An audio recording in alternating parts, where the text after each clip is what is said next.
Hello friends, welcome back to my channel Radhika Vijay Kumar. இன்னைக்கு நம்ம ஆத்து சமையல்னு இல்லை, நிறைய பேர் என்கிட்ட கேட்டது என்னென்னா, ஒரு ஆத்தென்டிக்கான ஒரு தாஞ்சூர் ஸ்டைலில் தோசை மிளகா அப்படி, இட்லி மிளகா அப்படி, இட்லி தோசைக்கு தொட்டுக்கிற மிளகாய் இப்படி எப்படி பண்ணணும், நீங்கள் எப்படி பண்ணுவீங்க, போடுங்கன்னு என்னோட ரிலேட்டிவ்ஸும் கேட்டால், ஃபியூ சப்ஸ்கிரைபர்ஸ், அப்புறம் என்னோடய அதர் சேனல் இருக்கு இல்லையா, அதில் இருக்கிறவாளும் கேட்டான், ஸ்பிரிச்சுவல் சேனல் இருக்குது இல்லையா, அதில் அதை இன்றைக்கி எனக்கு ஆயிடுத்து மிளகா அப்படி ஆயிடுச்சு. எனக்கு எங்கள் காலத்தில் டெய்லியே மிளகா அப்படி வேணும். ஏன்னா ஆல்மோஸ்ட் டெய்லி இட்லி பார்த்துக்கிட்டு லஞ்சு பிரேக்ஃபாஸ்ட்டு அதுக்கெல்லாம் பண்ணுவோம். அதனால் எனக்கு இட்லி மிளகா அப்படி இல்லாமல் ஓடாது காரியமே. அதனால் இட்லி மிளகாப்படி இன்றைக்கி நான் ஆயிடுத்துங்கிறதுனால நான் பண்ண போகிறேன். அது சரி, அப்படியே நம்ம அந்த வீடியோ எடுக்கலாம் அப்படின்ட்டு தான். இட்லி தோசை மிளகாப்படி தாஞ்சூர் ஸ்டைல்னு இல்லை, எல்லாருமே ஒரே ஸ்டைலாக, ஆனால் ஒரு திராத்துலையும் பண்ணுற ஒரு முறை, ஒரு டேஸ்ட்டு, கைமணம் எல்லாமே இருக்குதுன்னு வச்சுக்கோங்களேன். நான் இப்படி தான் பண்ணுவேன். அதை நான் உங்களுக்கு எப்படி பண்ணுறது, எங்கள் அம்மா சொல்லி கொடுத்தது, அதை நான் உங்களுக்கு இப்போது பண்ணி காமிக்கிறேன்.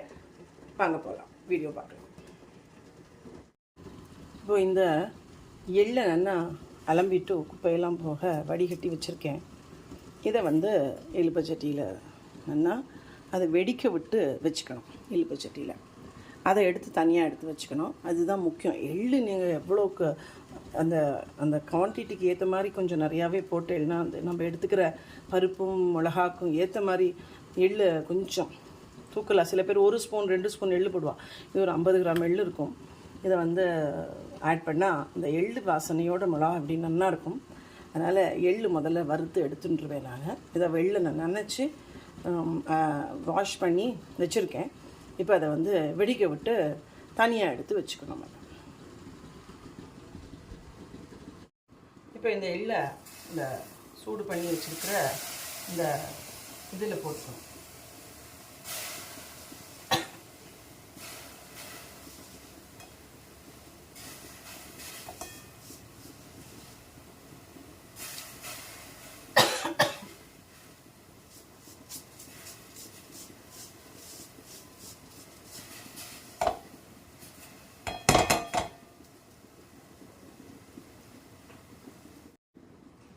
இல்லை நல்லா அது வெடிக்கும் இல்லையா, அந்த மாதிரி வெடிக்கிற மட்டும் அதை நல்லா வறுத்துக்கணும்.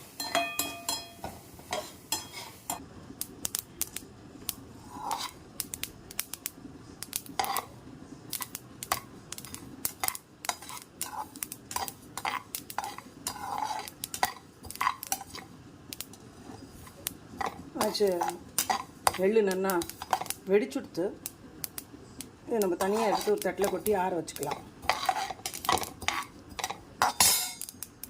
எள்ளு எடுத்து ஒரு தட்டில் வச்சு ஆற வச்சுக்கணும். ஃபேன் கடியில் அதை கொட்டிட்டோம். அப்புறம் ஒரு பருப்பாக எடுத்து வறுத்து கொட்டிக்கலாம்.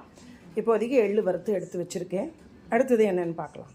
இப்போது அதே இலுப்பச்சட்டியில் என்ன அளவுனா, 1 கப்பு உளுத்தம்பருப்புனா 1/2 கப்பு கடலைப்பருப்பு, அதுதான் கணக்கு. எப்போவுமே உளுத்தம்பருப்பும் கடலைப்பருப்பும் ஈக்குவல் ரேஷியோவில் இருக்கக்கூடாது. உளுத்தம்பருப்பு 1னா 1/2 கடலைப்பருப்பு. இப்போ உளுத்தம்பருப்பையும் அப்புறம் மிளகா வத்தல் இந்த அளவுக்கு, இந்த மெஷர்மெண்ட்டுக்கு 1 கப்பு அப்படின்னா ஒரு 100 கிராம் மிளகா இருக்கலாம். கொஞ்சம் ஒரு கைப்பிடி, ஒரு 10-15 மிளகா அப்படி கூட இருக்கலாம். 20 மிளகான்னு வச்சுக்கோங்களேன், அவ்வளோ மிளகா இருக்கலாம். அதுக்கு ஏற்ற மாதிரி ஜாஸ்தி பண்ணிக்கலாம். அதாவது இது காரம் நல்லா வேணுங்கிறவாளுக்கு, இல்லையா கொஞ்சம் கம்மி கூட மிளகாவை பண்ணிக்கலாம். ஒரு 10-15 மிளகா போரும் இந்த மாதிரி அளவுக்கு அப்படின்னா, ஒரு 10-12 மிளகா போட்டாலே குழந்தையெல்லாம் சாப்பிட்ற அளவுக்கு இருக்கும். அதனால் இதுதான் அளவு. 1 கப்புக்கு 1/2 கப்பு கடலைப்பருப்பு, 1 கப்பு உளுத்தம்பருப்பு, 1/2 கப்பு கடலைப்பருப்பு, இப்படி இந்த ரேஷியோவில் தான் இது பண்ணணும். ஆனால் எல்லோரும் சில பேர் ஒன்றா போட்டு வறுப்பா. நான் கொஞ்சம் தனியாக போட்டு தான் வறுப்பேன். ஏன்னா சம்டைம் உளுத்தம்பருப்பு சீக்கிரம் செவந்துடும், கடலைப்பருப்பு செவக்காது. அது முறுமுறுன்னு வாயில் போட்டாலும் கிடக்குன்னு இருக்கணும். நசுக்குன்னு இருந்தால் மிளகாப்பொடி டேஸ்ட்டே இருக்காது. அதனால் இது வறுபடுறதுல தான் மிளகாப்பொடியோட டேஸ்ட்டே டிபெண்ட் ஆகிட்டு இருக்கு. அதனால் நான் இதில் 1 கப்பு உளுத்தம்பருப்பு போட்டிருக்கேன். ஆனால் எனக்கு கொஞ்சம் நிறையா மிளகா அப்படி வேணும். எனக்கு இன்னொரு கப்பு.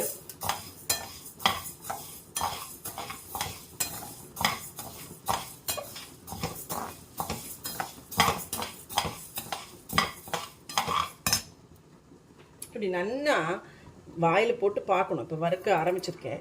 இது நல்லா செவந்து நம்ம வாயில் போட்டு பார்த்தா நல்லா நல்லா அந்த டேஸ்ட் இருக்கும் இல்லையா? உளுத்தம்பருப்பு செவந்த உளுத்தம்பருப்பு சாப்பிட்டா என்ன டேஸ்ட் வருமோ அந்த டேஸ்ட் வரணும். அது வரைக்கும் வறுக்கணும். ரொம்பவும் தீச்சும் கூடாது, தீய வச்சிடக்கூடாது.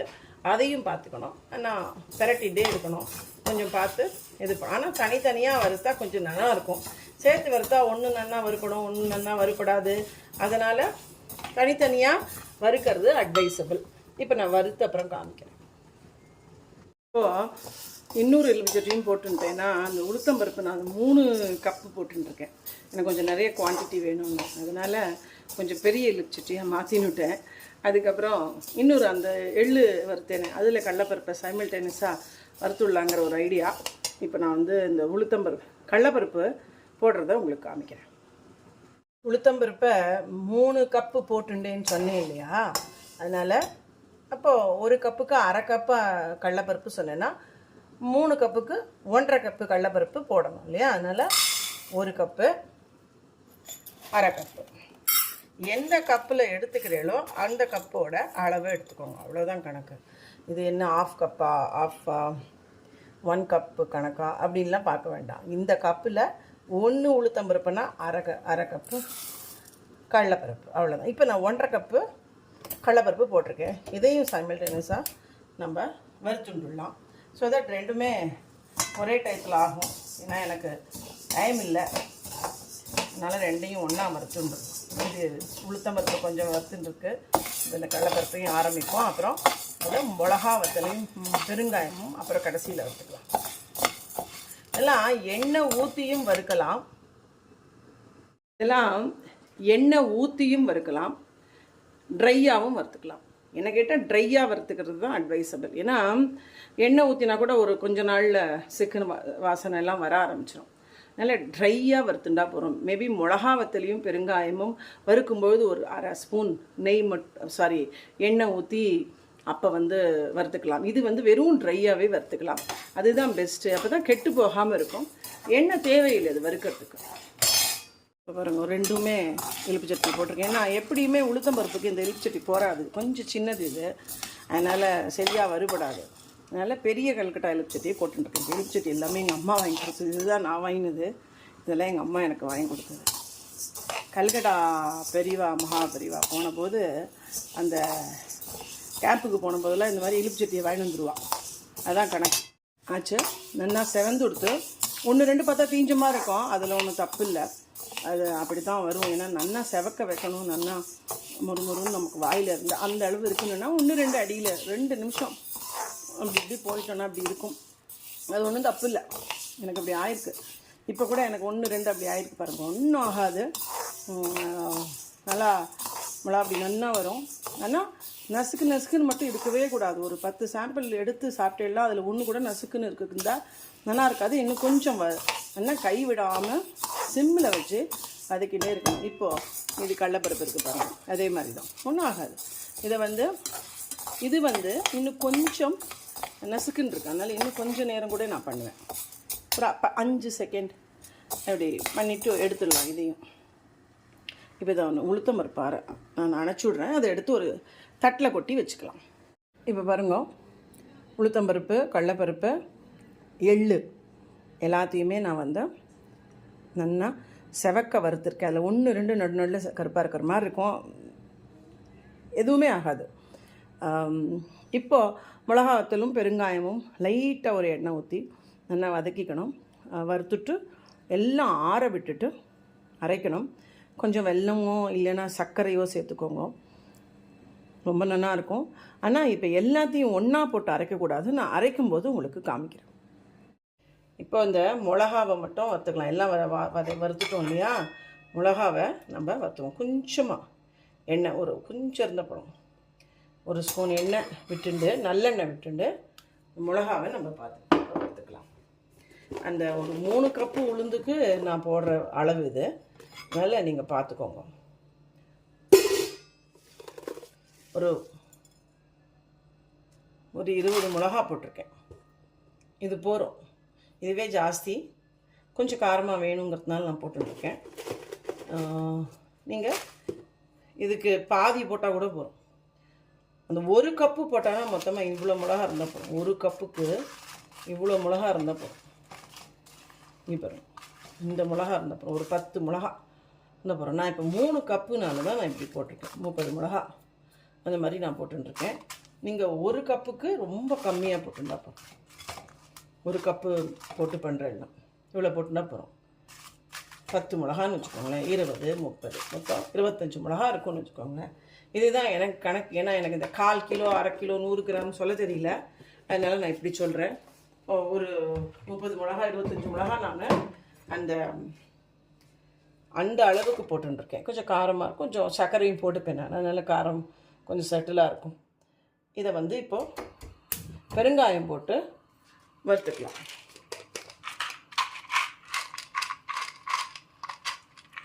ஒரு 4 இவ்வளோ பெருங்காயம் போடுறேன் நான். ஒரு இந்த கட்டிகள் இருக்கு இல்லையா, இதில் ஒரு 4-5 கட்டி போடுறேன். 4-5 கட்டி போட்டிருக்கேன். இதை நல்லா செவக்க வறுத்துக்கணும். இதையும் நல்லா செவக்க வறுத்துக்கணும். எல்லாத்தையும் ஒன்றா போட்டு வறுப்பேன் அந்த காலத்தில். ஏன்னா எனக்கு அது ஒரு மாதிரி சில சமயம் நசுக்குன்னு போயிடும், டேஸ்ட்டு போயிடும் மிளகா பிடிக்கு. அதனால் நான் இப்படி தான் வறுப்பேன். எல்லாமே தனித்தனியாக வறுப்பேன். ஏன்னா அது வறுத்துட்டே இருக்கும்போதே இந்த மிளகா ரொம்ப கருத்து போயிடும். அதனால் தனித்தனியாக வறுத்துப்பேன் நான். ஒரே இலிப்சட்டில் தான் வறுப்பேன். இன்றைக்கி மட்டும்தான் இந்த 2 இலிப்சட்டியாக போட்டுருந்தேன். இல்லைன்னா ஒரு இலிப்சட்டிலே வறுத்துப்பேன்.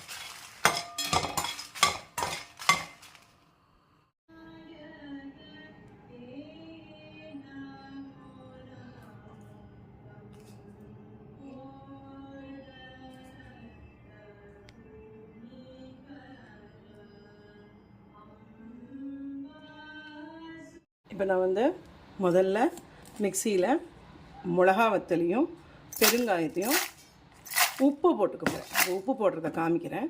உப்பை போட்டு அரைச்சி வச்சுக்க போகிறேன். அதுக்கப்புறம் தான் பருப்பெல்லாம் போட போகிறேன். உப்பை காமிக்கிறேன். இப்போ இவ்வளோ உப்பு, கொஞ்சம் இவ்வளோ உப்பை நான் இதில் போட்டுக்கிறேன். கொஞ்சம் நிறுத்தின்னு இருக்கேன். இவ்வளோ உப்பை நான் போட்டுருக்கேன். இந்த உப்பு, மிளகா வத்தல், பெருங்காயம் இதெல்லாம் போட்டு முதல்ல கொஞ்சம் அரைச்சி ஒரு இதில் நம்ம கலக்க போகிறோமோ ஒரு பெரிய பேசன் மாதிரி வச்சுட்டு அதில் இதை கொட்டின்றுங்க ஃபஸ்ட்டு. இப்போ நான் வறுத்தேன் இல்லையா, அந்த எலுமிச்சட்டி தான் பெருசாக நல்லா இருக்கும் வசதியாக. அதனால் நீங்கள் கூட அந்த வறுத்த எலுமிச்சட்டிலேயே முதல்ல கலந்துக்கிறதுக்கு யூஸ் பண்ணிக்கோங்க. இந்த மிளகாவை நான் இதில் கொட்டிக்கிறேன். இப்போ கொட்டி வச்சுட்டு அப்புறம் பருப்பெல்லாம் போட்டு அரைக்கலாம். இந்த உளுத்தம்பருப்பு, கடலைப்பருப்பு 2யும் போட்டிருக்கேன். இன்னும் ஃபுல்லாக போடலை. அது கொஞ்சம் பாதி போட்டு இன்னொரு பாதி பாக்கி வச்சுருக்கேன். ஏன்னா என்னோடய மிக்சியில் அவ்வளோதான் அரைக்க முடியும். இதை அரைக்கும்போது முக்கியமான பாயிண்ட்டு, ரொம்ப பவுடராக அரைக்கூடாது. நல்லா ரொம்பவும் முழுசாக இருக்காமல் நல்லா நிறன்னு அரைக்கணும். இது நல்ல வாயில் போட்டால் கிடக்குன்னு நம்ம கடிக்கும் பொழுது அந்த இது தெரியணும். அதனால் எப்போவுமே மிளகாப்பொடியை, தோசை மிளகாப்பொடி, இட்லி மிளகாப்பொடி அரைக்கும் பொழுது அந்த விழுமூன அரைச்சி சளிச்சு அது மாதிரிலாம் பண்ணக்கூடாது. அது 1-2 தான் இருக்கணும். ஆனால் 1-2 இருக்கிறது எப்படின்னா முழுசாக பருப்பெல்லாம் இருக்கக்கூடாது. நல்லா நிறன்னு இருக்கணும். நான் அரைச்சி அப்புறம் காமிக்கிறேன். இதை அரைக்கிறேன் நான். இப்போ இந்த மிளகா அப்படி அரைச்சி வச்சுருக்கேன் இல்லையா, அதில் நான் முதல் ஈடு அரைச்சேன் இல்லையா, அதை கொட்டுறேன் நான். இப்போ அப்புறமா கடைசியில் எல்லாத்தையும் ஒன்றா போட்டு கலந்துக்கலாம். 2வது ஈடு போடணும். இங்கே பாருங்க, இப்படி ஒன்று நிறன்னு இருக்கணும். அப்போ தான் மிளகா அப்படி நல்லா இருக்கும். இப்போ திருப்பியும் நான் அடுத்த ஈடு அரைக்கணும். எள்ளு போட்டிருக்கேன். 2-3 பருப்பு ஒன்றா சேர்ந்துருத்துதில்ல. அதனால் நான் பருப்பையும் சேர்த்து அரைக்கிறேன்னு நினச்சிக்காதுங்க. வெறும் எள்ளு தான் அரைக்கணும். இந்த எள்ளை வந்து அரைக்கும்போது முக்கியமானது என்னென்னா, ஒரு பல்ஸு தான் விடணும். அரைக்க கூடாது. இப்படி பல்ஸு தான் 2 வாட்டி அப்படி விட்டுட்டு எடுத்துடணும். ரொம்ப அரைச்சேன்னா கட்டியாகி சிகிலி உருண்டை பண்ணுற மாதிரி ஆகிடும். இன்னொன்று எண்ணெய் வந்துடும். அதனால் ஜஸ்ட்டு ஒரு பல்ஸு விட்டுட்டு எடுத்துடணும். இப்போ ஃபுல்லாக எல்லாம் கலந்துட்டேன்.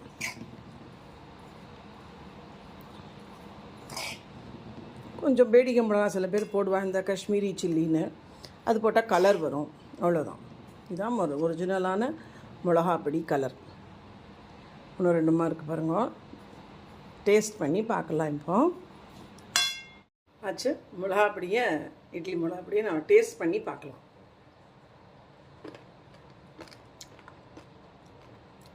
நல்லாயிருக்கும். நான் நல்லா ஒரு சின்ன ஸ்பூனில் 3 ஸ்பூன் சர்க்கரையும் போட்டு அதில் கலந்துருக்கேன். அரைக்கும் போது கலக்க வேண்டாம். வெண்ணெய் இப்போ கலக்கணும் இல்லையா, கொட்டிட்டு எல்லாத்தையும். அப்போ ஒரு 3 ஸ்பூன் சர்க்கரை வேணால் போட்டுக்கோங்க. மைல்டு காரத்தோடு தான் இருக்குது. ஓரளவு காரம் இருக்குது. வேணும்னா இதுலேருந்து கொஞ்சம் குறைச்சிருங்க. ஒரு 10 மிளகா எடுத்து வச்சுருங்க. அப்போ கரெக்டாக இருக்கும். ஆனால் காரம் வேணும் அப்படின்னா ஓரளவுக்கு, இது ரொம்ப காரமாக இல்லை, ஆனால் ஓரளவுக்கு காரம் வேணும்னா நான் காமிச்ச அந்த 25 மிளகா இல்லைன்னா 20 மிளகா 15 மிளகா போடுங்க போகிறோம். நல்லா கரகரான்னு நல்லா இருக்குது. திதிச்சுன்னு இருக்குது. பெருங்காய வாசனையோட, எள்ளு வாசனையோட. இன்னும் கூட எள்ளு வேணும். எள்ளு போட்டிருந்தா இன்னும் நல்லாயிருக்கும். கிட்ட இருந்த எள்ளை போட்டிருக்கேன். இன்னும் கூட கொஞ்சோண்டு போடலாம். ஒரு 50 கிராம் 25 கிராம் கூட போட்டுக்கலாம். எள்ளு வாசனை கம்மியாக இருக்குது. இன்னும் கூட எள்ளு போட்டால் என்னோட அந்த 3 கப்புக்கு இன்னும் கொஞ்சம் எள்ளு வேணும். ஆக்சுவலாக எள்ளு கம்மியாக இருக்குது. எள்ளு இன்னும் கொஞ்சம் போட்டு ஜாஸ்தி போட்டு பண்ணால் அந்த எள்ளு வாசனையோட இந்த எள்ளு பொடி மாதிரியும் இருக்கும், மிளகா பொடி மாதிரியும் இருக்கும். எள்ளு கூட போட்டால் எள்ளு பொடி மாதிரி இருக்கும். அவ்வளோதான். அதுக்கு எள்ளு வாசனையோட நல்லாயிருக்கும். நல்லாயிருக்கும். சூப்பராக இருக்குது. Okay, thank you.